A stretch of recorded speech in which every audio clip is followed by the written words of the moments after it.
Ladies and gentlemen, please help me welcome to the stage Collin Kartchner. Thank you so much. Thank you for that standing ovation. My name is Collin Kartchner. I think I'm saying that right. I'm from Pleasant Grove, Utah. Really happy to be here tonight on the set of Annie, Get Your Gun to speak to you about being parents. This is the 8th time I've spoke in the last 24 hours in 2 states, 57th in 15 days in 5 states. This is why my voice is like this. And usually I'm talking to people, so this is going to be weird. But I'm really happy to be here with a bunch of parents because we need help, don't we? Get your gun do you remember before we had kids and we had all this free time and money and we're like, what are we doing with this? This is boring. I want to get rid of both. So let's have kids, the snooze button of hope and dreams, right? So here we are now. So without further ado, this is The Late Show. Let's get started. This is me. I have one outfit. And I need you to stand, please. Everyone stand to recite my pledge. I know you've been sitting for a long time. Your butt's probably a little numb. You can squeeze it out. Put your hand on your heart and repeat after me. I, Collin, do. I will not go straight home after Collin's speech and chuck my kid's phone into Deer Creek or light their Xbox on fire. Sit down. Thank you. My lawyers make getting my truck egged when I leave cities. Please don't do this. I was in southern Utah a little while ago, and I did a parent night like I do almost every night, and a mom sent me this video. The effects that social media have on my children, their disobedience and their disrespect. This was in Hurricane. Those are her kids' iPhones right there that she pays for, and there they went. For the irony, where do you think she posted this? On Facebook. Before phones, before we gave our kids every stimulus in the world, when they had to be bored and come up with their own ideas. And they did. They were amazing. Kids are creative geniuses when we let them. We don't have to give them an iPad and an Xbox 24/7. They just need a window and mom walk into Costco for 10 minutes. And we need to get back to this is really what we need to do. Segue. All right, so do you guys get this joke? It's the best. Thank you. This guy's confused. He's on a Segway, and it's awesome. Call me the Black Angel of iPhone death, which I love. I have it tattooed on my lower back. Because whenever Collin comes to our city, everyone's gonna freak out, the moms are gonna flip, they're gonna go to Blockbuster and buy us all flip phones, and our lives are over. And that usually, hopefully, doesn't happen. In fact, I just spectrum. Yeah, Aggies, yay, college. And I spoke to all the a middle school kid. He goes, we know you're coming to our city. We're ready for you. Just so you know, this is floating on all the schools. I'm like, yes, I become an internet meme. This is fantastic. But my own church hates me. I'm a member of a church, in Utah. And here's why. Is I realized about a year ago that in your phone settings, you can change the name of your phone to anything you want. And I was at church one day. I was like, why is everyone on their phone? So I changed the name of my phone to Jesus. And the reason why is because when people are on their phones at church, when they should be paying attention, I turn on AirDrop. Some of you know where this is going. And all of a sudden, everyone on their phones, it goes, Jesus would like to send you this photo. And then the next one is this. And every phone goes away. Every phone.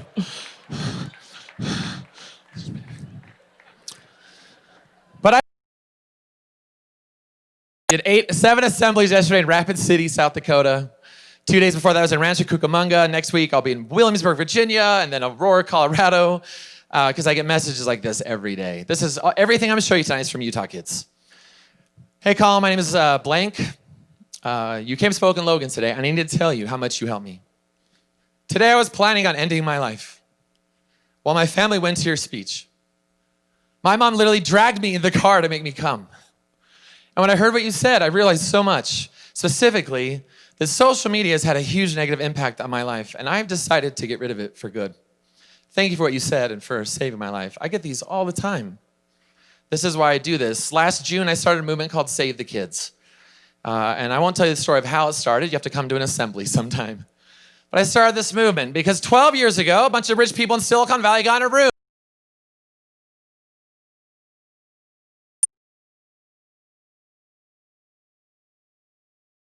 We possibly can. We'll make billions. And then Kenneth raised his hand, and no, I didn't pay for that photo. And he said, wait, if we do that, aren't we going to turn every adult into zombies? Because we can be humans. And we looked at Kenneth and we laughed. We said, did you hear what we said? We'll drive Ferraris. And so we did. And then they gave it to all the adults and grandparents. And then the tech ruined all of our... Raise your hand if you think your own mom or dad spent a little bit too much time on their own phone. Every hand goes up, even the principal. And then what happened is they were 10 or 12, and we were like, this is so awesome.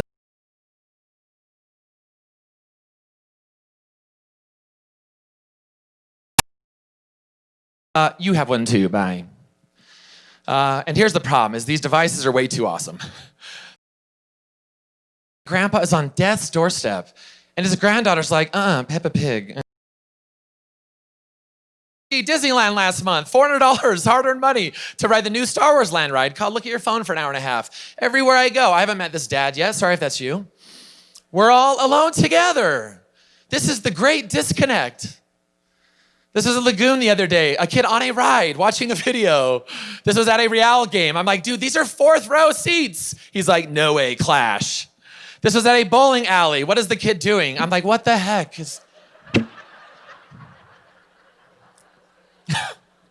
This was in Utah County, so I'm like, hey, Jaden with 4 Ys, look up. You're at a bowling alley. You can bowl the real thing.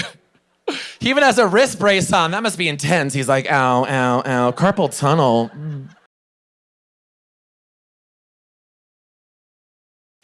We just got Fisher-Price's new Baby's First Xbox controller for 6-month-olds.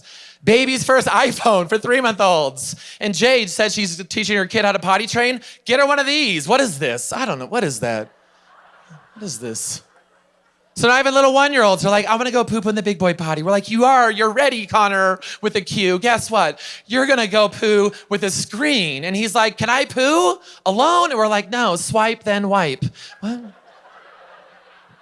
What if I do that backwards? Wipe, swipe. Oh, shoot. Mom, get the squeegee. Top seller on Amazon right now is an over-the-neck phone holder for babies. Look at the child's face. Even he knows. He's like, help me. I don't want this. It's so bad that even the elephants are trying to save our species. Look at this. High schoolers. Oh my gosh, long-nosed pupper. I'm going to put on Snap. How bad is it when we as parents aren't doing...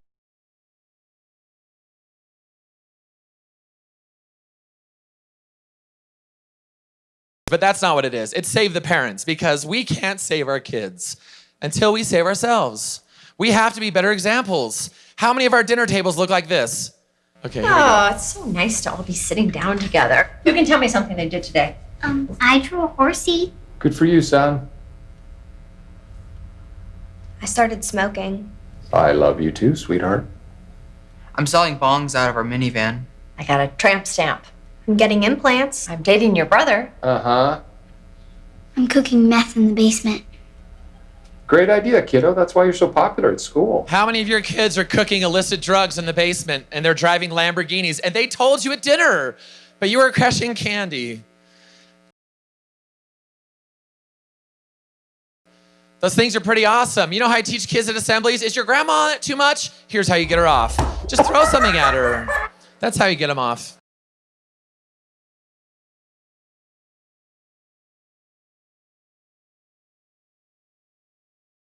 And our kids are struggling. We are in the middle of a huge mental health crisis, a public health crisis. There's no other way to say this. Time found the saddest kid they could, put her on the cover, and they told us, this is every American teenager. Teen anxiety, depression, and suicide since 2010, that same year, 2010, has been skyrocketing. The number of kids going to the ER with suicidal thoughts has doubled. 10 to 14 is now surpassing boys. In Utah, over 1/4 of our teenagers said they feel sad enough to consider suicide. Since that same year, 2011, youth suicide jumped 141%. Same year. Do you know what came out in 2010, 2011? Instagram was in 2010, Snapchat 2011. We gave it to our kids. We said, good luck. You know what else came out in 2010? Bachelor in Paradise. That one. And I'm trying to figure out what's going on. Now, I know there's a lot of experts, and they're like, well, maybe it's this, maybe it's that. I spoke at a medical conference the other day, and the doctor's like, Collin, the reason why the Utah and Montana and Colorado suicide rates are so high is because the altitude. What? I've been to Nepal. The kids are ecstatic. It could be the frostbite. Who knows? I'm trying to figure out maybe. I'm talking to the kids every day. What if it has something to do with this whole experiment called give them a phone, let them zone out and see what happens. When I do assemblies, I hand out note cards. I have thousands. I say fill in the blank. One thing my parents don't know about social media is what? And they say, oh, it's just a fun way to talk to my friends. These are all Utah. Nobody really cares about anything. One thing my parents don't know about social media is that they're blocked. Oh, snap. Smart kid.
People posting lies that made me feel inferior, products sold that fueled my BDD, porn on my feed, accounts that promoted eating disorders and self-harm. It destroyed me. I wish my parents had monitored me. They would have saved me from this darkness. I dealt with suicide attempts, self-harm.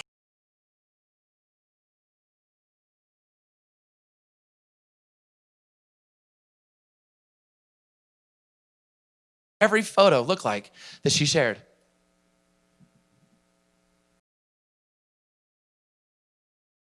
We're teaching our kids from our example how to mask everything. I wrote a your meds, your hair. Parents don't know about social media as social media. I'm the head of the cheer team here.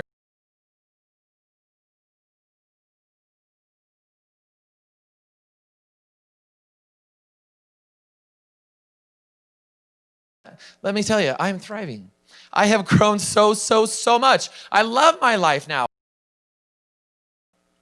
Because she's paying attention to it. The minute I realized social media is toxic is the same minute my life got brighter.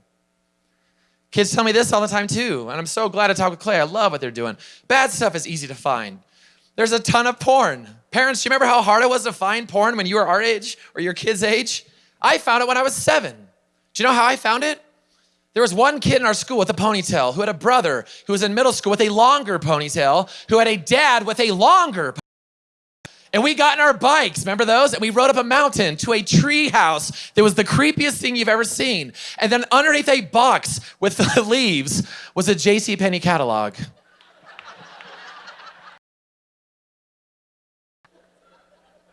But now, we hand our kids a phone, and what you're saying is, here's a Playboy magazine, now don't look at this.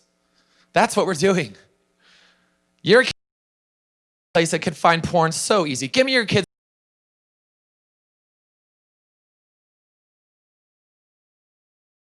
And every kid knows how to find it. If they don't want it, it's being. Oh, we are handing our kids snakes. They're getting bit every time. I'm writing a children's book, because why not, about a boy. It's called Mom, I Got Bit. It's about a kid who's maybe 8 or 9, and he wants a snake so bad, because why? Everyone has one, and they're obsessed. He goes to a park to play. The playground is empty. The kids are on the bench looking at their snake.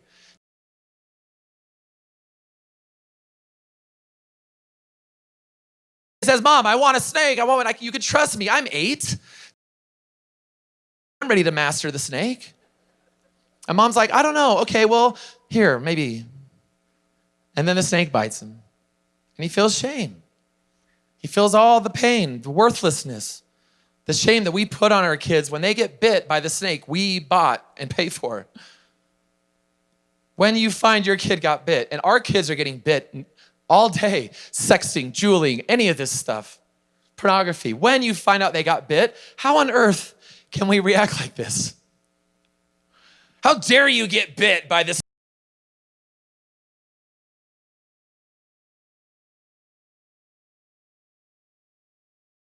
This kid opened his heart to me. This 14-year-old boy in Utah. Collin, I've been struggling with addiction to pornography since I was 12, ever since I convinced my mom to let me get Instagram. Do you know Instagram is the leading platform where kids are being exposed to pornography? Addicted, and I'm getting brainwashed from social media to say that porn isn't that bad. Did you know Snapchat sent a story out to all the kids on Snapchat that literally, the next slide said, porn fosters wholesome communities. What? Nicest, most fun kid. But now I'm in a cloud. I don't like who I am. He opened his heart to me. And I wrote him back and I said, I'm so proud of you. Thank you for telling me you got bit. Now go tell the guy who matters. Go tell dad. I'm proud of you. He said, I will. The next morning, he wrote me back. He said, Dad, I did it. I told my dad last night I got bit. And he yelled at me and he said I was gross. And that's what I screamed and wanted to say, that's because he's looking too, but I didn't. When you leave here, please, for your kids' sake, whenever they're brave enough to come to you and say, I got bit, and I don't care what it is, it can be small, medium, large, they got bit. Step one, Dad, you just do this. And you do it till it's awkward. And for this age, it's about 1.5 minutes. Just kidding. 4 seconds at the most. And the first thing out of your mouth is not what my dad told me when I got bit, which was, what the is wrong with you? On the backside. And all he just hide it better, right? I'm so grateful that you told me you got bit. Step 2, what can we do to help you? Please, your kids need you in their corner. They're struggling. This world is so mucky and filthy, you have no idea. They need you in their corner. And last, this is something I teach all over that your kids are not getting enough of.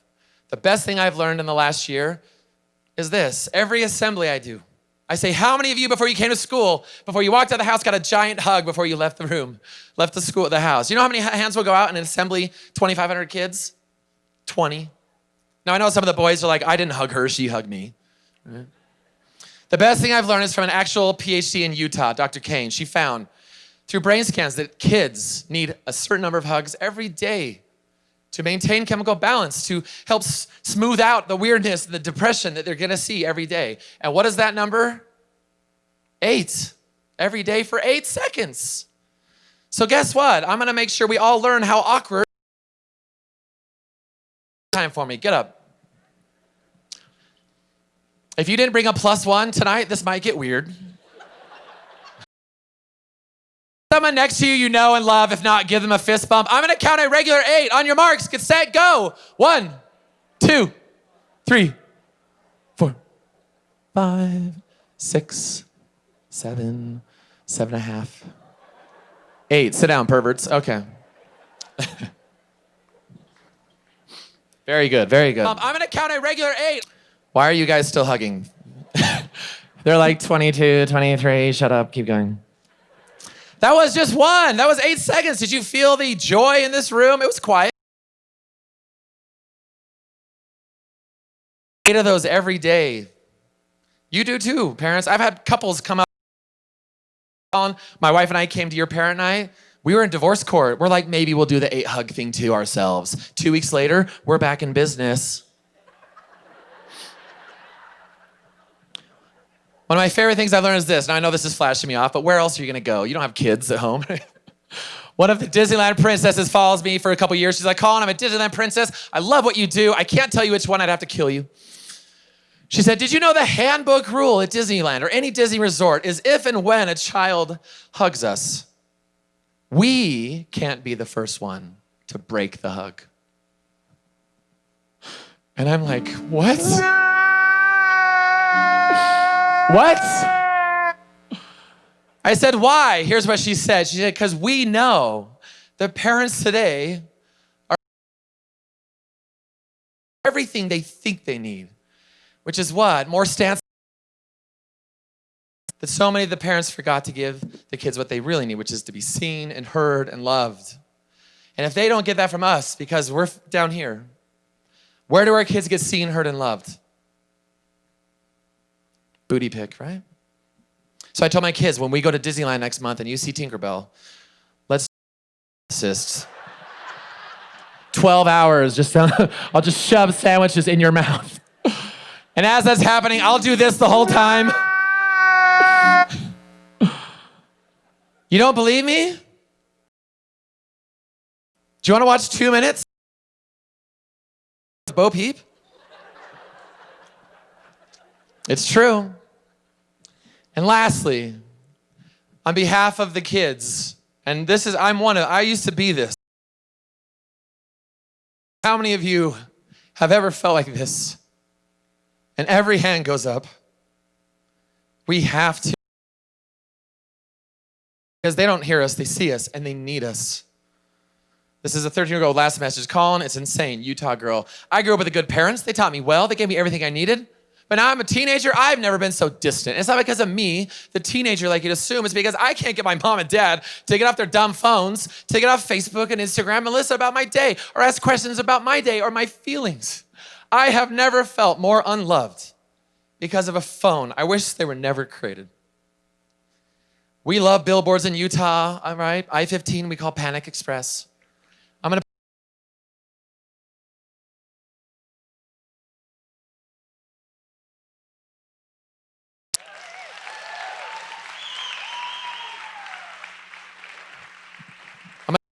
stab in between the bleach your eyeballs and cool sculpt your kidneys, all those ones. Now, 22 months ago, my wife, where is she? Hot Liz, stand up Liz, this is my wife over here. 22 months ago, my wife right there, isn't she pretty? 22 months ago, my wife found this article. Mr. Steve Jobs, the man who invented smartphones and iPads, wouldn't let his own kids use them. The co-founder of Facebook, we looked at this next. He said, when we created these social media apps, we were exploiting the brain. We did it on purpose. We did it anyways. God only knows what this is doing to our kids. So she looked at me and she said, let's do it. 22 months ago, we took every screen out of our house except for one TV. iPads, Kindles, Xbox, Wii, PS4, even the DVD player in the car. Chucked it, just to see what the kids would do. Yeah, it was a horrible idea. Don't clap. Have you ever taken crack pipes from itty bitty crackheads? Yeah. They lost their minds. What are we gonna do? Avery's like, are we gonna churn butter like the Amish too? But after one day of meltdowns, our kids had. We come home, they're like, I'm bored. I'm like, here's a bucket of dirt, make something. I promise you can do it. I ask this question every day. What can we do? How do we save the kids? There's a lot we need to do. But what I think is this, they need more hugs. They need less time on the screen so they can connect again like humans, like kids are supposed to. And we have to let them be kids again. Thank you so much, bye.